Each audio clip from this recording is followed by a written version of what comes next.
On March 28th, 1927, a rancher named Francisco Fimbres rode back into his camp in the Sierra Madre and found his wife lying in the dirt, shot, and his 3-year-old daughter gone. There was no ransom note. There was no trail that stayed a trail for long. The men who took her disappeared into mountains so steep and so unmapped that Mexican soldiers who chased them sometimes turned back within a day. Fimbres would spend the rest of his life looking for her. He was not chasing bandits. He was chasing a people the rest of the world had already declared extinct. Because by 1927, the United States government, the Mexican government, and most history books agreed on one thing: the Apache Wars were over. Geronimo had surrendered in 1886. The reservations were full.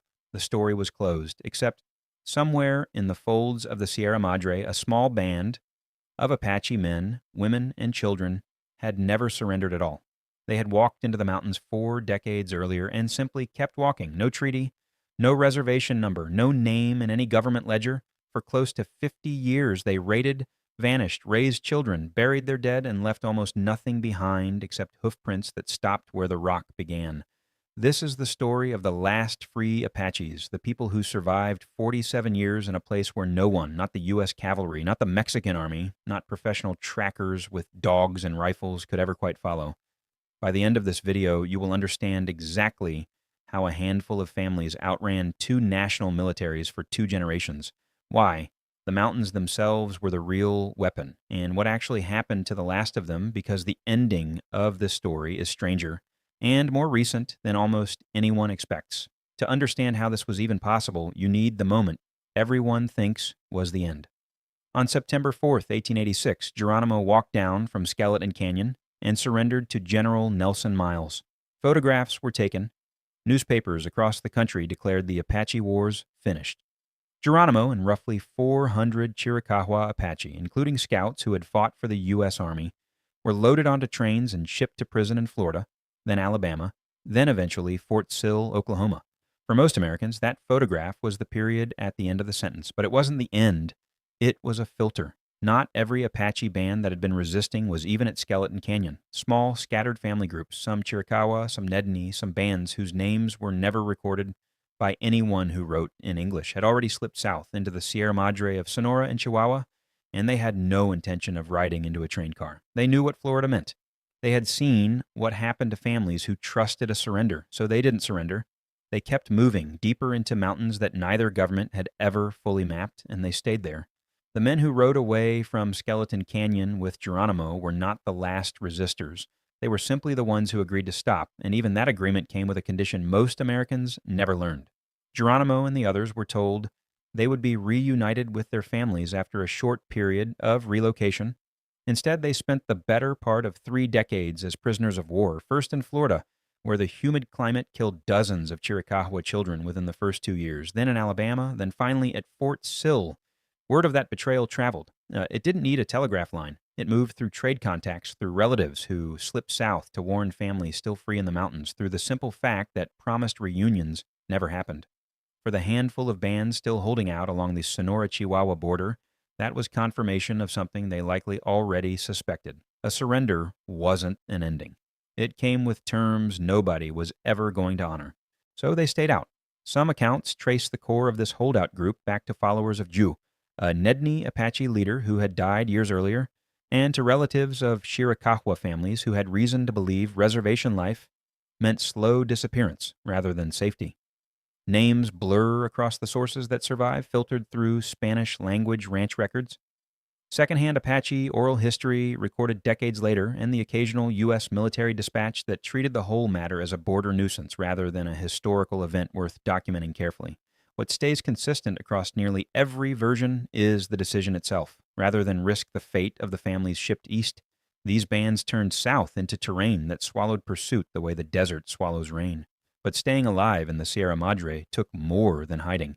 It took an entirely different relationship with the land than either army possessed. The Sierra Madre Occidental is not a mountain range in the way most people picture one.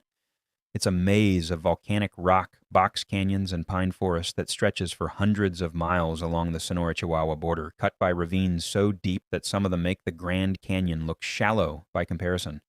There were, and still are, no roads through most of it. Water sources are hidden, seasonal, and known only to whoever has lived there long enough to remember where they are in a drought year and where they aren't. The small Apache bands who fled there in the 1880s had one advantage no soldier could train for. They had grown up reading this terrain the way other people read a room. They knew which canyons dead-ended in cliffs and which ones had a second way out that looked, from a distance, like solid rock. They knew how to move a family, including children and the elderly, across exposed ridgelines at night, and how to erase the signs of a camp by morning. Mexican trackers who studied the abandoned camps later described fire pits built inside natural rock alcoves specifically to scatter smoke, and trails that simply stopped at stream beds because the band had walked in the water for miles before climbing out. Somewhere, no one thought to check. This wasn't survival by luck. It was survival by knowledge passed down for generations, applied by people who had nowhere left to retreat to except deeper into the one place their pursuers couldn't follow. There's a detail that shows up in nearly every account left by the men who eventually tried to hunt them, and it's worth sitting with. The band rarely used the same camp twice in a season, and they rotated between elevations depending on the month. High pine forest in summer, where the air stayed cool and game was easier to track. Lower canyon country in winter, where wind couldn't cut through a temporary shelter as hard. Trackers who studied abandoned sites decades later described brush shelters wiki-ups built and dismantled within days, positioned so that from more than 100 feet away they were nearly indistinguishable from the surrounding scrub. Horses, when the band had them, were kept muzzled at dawn and dusk specifically to stop them from calling out to other animals. None of this required special tools. It required patience, memory, and a willingness to move a family again and again rather than risk a single night of comfort costing everyone their lives. And for the first years, that was almost the whole story. Small raids on isolated ranches, a stolen horse here, cattle there, just enough to survive. Mexican ranchers filed reports. Soldiers were sent. The soldiers came back empty-handed, or didn't come back with the horses at all. It looked for a while like a problem that would simply fade with distance and time. Then the raids started taking something the ranchers couldn't write off as livestock, and the entire story changed. Beginning in the 1890s and continuing well into the 20th century, isolated ranching families across Sonora and Chihuahua began reporting something that sounded, to outsiders, almost too strange to be believed. Children were being taken, not killed, taken. A boy here, a girl there, snatched during a raid and never seen again by their families, at least not for years, and sometimes not ever. To the ranchers who lived closest to the mountains, this wasn't rumor. It was documented repeatedly, by name, by date, by family, and it forced a question no military report wanted to answer directly. If the free Apache bands were dying out, if their numbers were as small as everyone assumed, why did they need more children? The most likely answer is also the hardest one to sit with. A band living in near total isolation with no access to reservation resources, no trade routes, and constant losses from disease, exposure, and the occasional skirmish cannot survive purely on its own births. Captured children raised inside the band and eventually accepted as members may have been one of the only ways the group replenished itself, generation after generation. It's a practice with precedent among Apache and other southwestern groups going back long before the reservation era. Adoption through capture, not as an act of cruelty in their own worldview, but as one of the only tools left to keep a small, hunted population from disappearing entirely.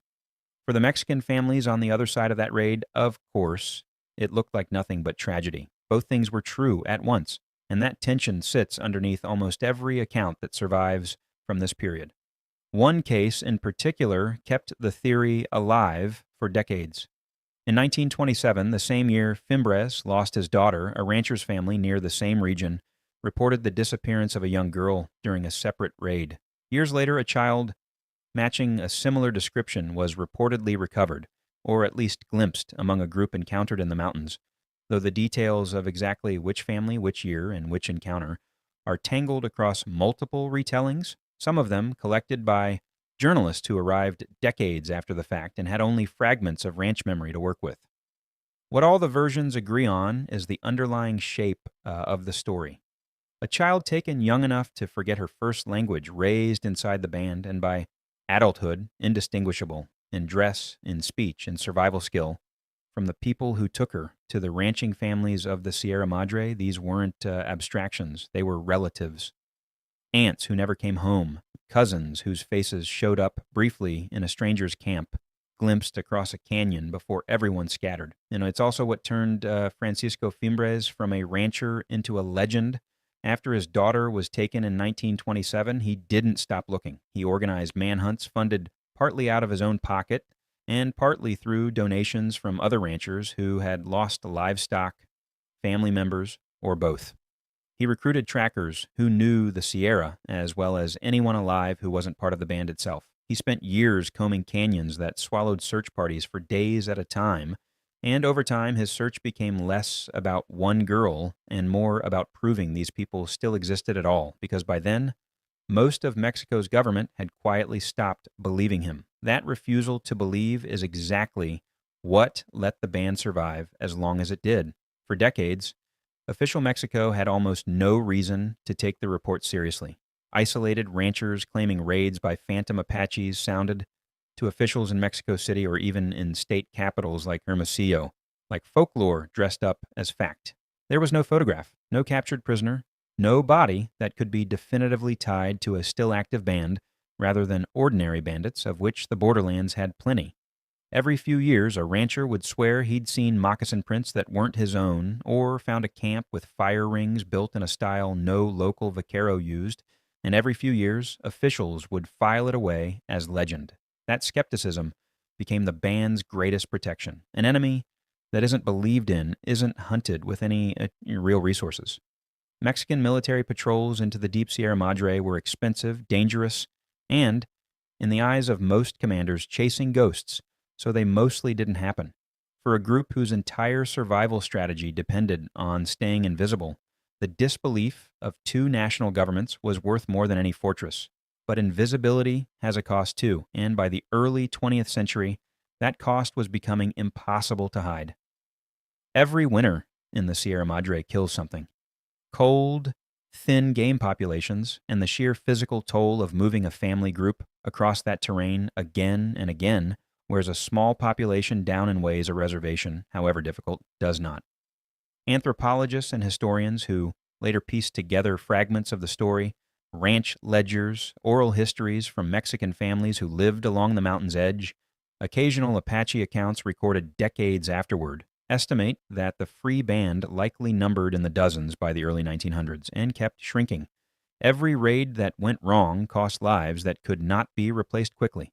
Every child who wasn't successfully captured and integrated was a gap in the next generation. The mountains that had sheltered them for so long were also slowly grinding them down to almost nothing, and the world outside had no idea any of this was happening because the world outside had already decided in 1886 that there was no one left up there to grind down. To understand why two national militaries could fail at this for 40 years, it helps to actually look at the scale of what they were up against.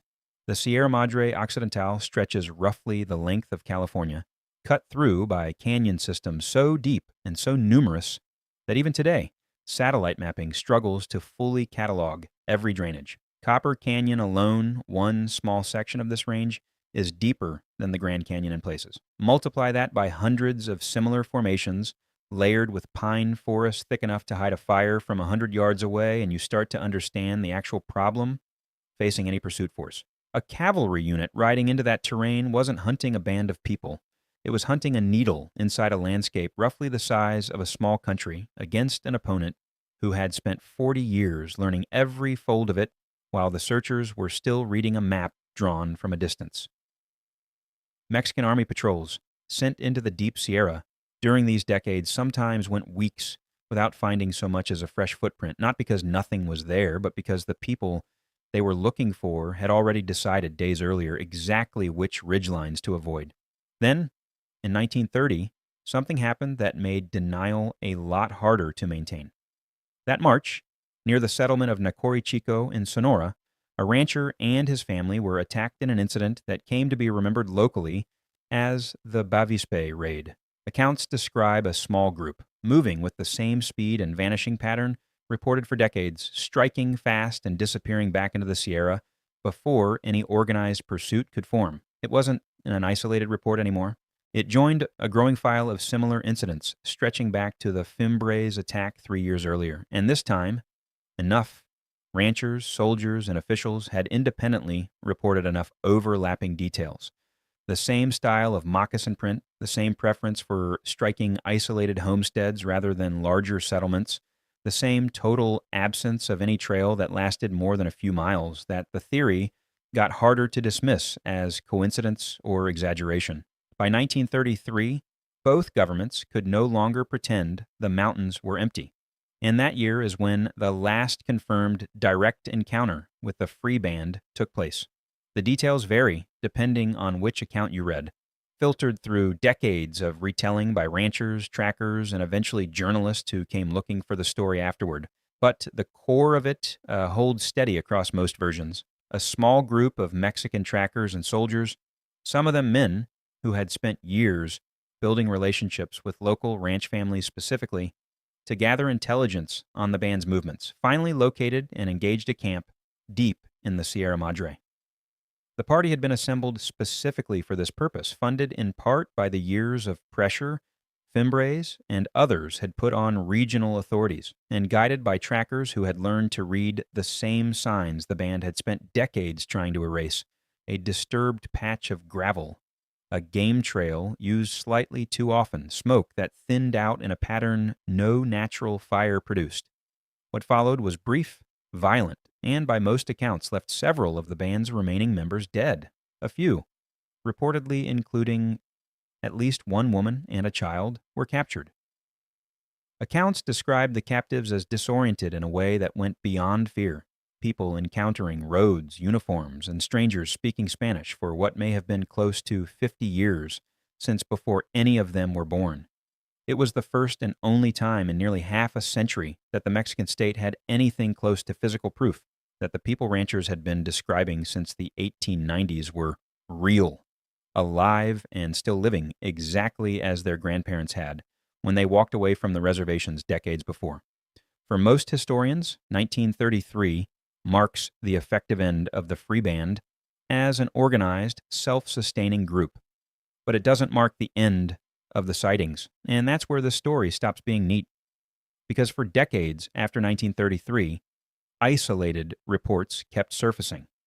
Ranchers in remote parts of the Sierra Madre continued to describe signs, footprints in places no local family walked, distant campfires and canyons considered unreachable, the occasional missing animal taken in a way that echoed the old raiding pattern rather than ordinary theft. Most of these later reports can't be verified with anything close to the confidence historians would want. Some were almost certainly misidentified. Other travelers, other indigenous groups moving through the same remote terrain, or simply a rumor feeding on a legend that had by then taken on a life of its own in the ranching communities along the Sierra's edge. But not all of them were dismissed so easily, because in 1986, more than 50 years after the encounter that was supposed to have ended the story, something happened that reopened the entire question. That year, in the region around Nacori Chico, hunters came across an elderly woman living completely alone in the mountains. She had no fixed shelter that resembled anything built by the local ranching communities. She spoke a language none of the Spanish-speaking hunters recognized. She fled from contact rather than seeking it, and when she was eventually brought down from the mountains, researchers and locals who examined the encounter noted details: her clothing, her tools, the way she processed food that lined up strikingly with descriptions passed down for generations about the free Apache bands. She became known locally simply as La Apache, the Apache woman. Whether she was a direct descendant of the band engaged in 1933, one of the children taken decades earlier, now living out her final years, the only way she had ever known, or something else entirely, was never conclusively established. She resisted extended contact, and by most accounts, the full opportunity to document her story in detail was lost within the following years. What's left is a question mark standing at the very end of a story that the rest of the world had already closed a full century earlier. So, where does that leave the 47 years between Geronimo's surrender and the 1933 encounter and everything that came after it, in an ending that history could never quite pin down? It leaves a pattern that shows up again and again in the story of the Sierra Madre Band, and it's worth sitting with because it says something bigger than this one case. A government's map of the world only extends as far as the government is willing to believe. For nearly 50 years, two nations had drawn a line on paper that said the Apache resistance was over, and an entire living, breathing, child-raising, grief-carrying community existed on the wrong side of that line, surviving specifically because no one thought to look. The mountains gave them cover, but the disbelief of everyone outside those mountains gave them time, decades of it, that no amount of terrain alone could have bought them. And when the encounter of 1986 suggested that even 1933 hadn't been the true end, it forced a harder question that nobody has ever fully answered. How long does a people have to survive, hidden, unrecorded, and unbelieved, before the rest of the world is even capable of noticing they never actually disappeared? There's something worth noticing in how differently this story reads depending on which side of the border you tell it from. In American textbooks, 1886 closes the chapter.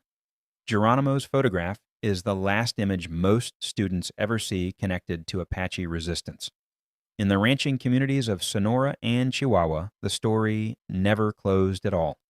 Grandparents told grandchildren to keep the horses close at night well into the 1940s and 1950s. Long after most historians assumed there was nothing left to fear, entire families organized their year, where to graze cattle, which canyons to avoid, around a threat that official records insisted had ended 2 generations earlier. That gap between what the paperwork said and what the people living closest to the mountains actually believed is where this entire story survived. It also raises a harder question than whether the band was real, because by any reasonable reading of the evidence, it clearly was. The harder question is how many other small, hunted populations across the Americas did exactly the same thing, retreated into terrain too difficult to patrol, and simply outlasted the record-keeping of the governments that assumed they were gone. The Sierra Madre Band happened to leave behind ranch reports, a rancher obsessed enough to keep pushing, and one strange encounter in 1986 that reopened the question just as it was about to close for good. Most groups in that position never get even that much. Their disappearance from the official record becomes, over time, indistinguishable from actual disappearance until nobody left alive remembers to ask the difference. Somewhere in the Sierra Madre, the wind still moves through canyons that were never fully mapped, past streambeds where a family once walked for miles specifically so no one could follow them home. Whether any trace of that lineage still exists today, quietly the way it always did, is something almost no record can answer, which is, in its own way, exactly how they survived as long as they did. Do you think there's still anyone up there, or did the story finally end in 1986? Let me know what you think, and I'll see you in the next one.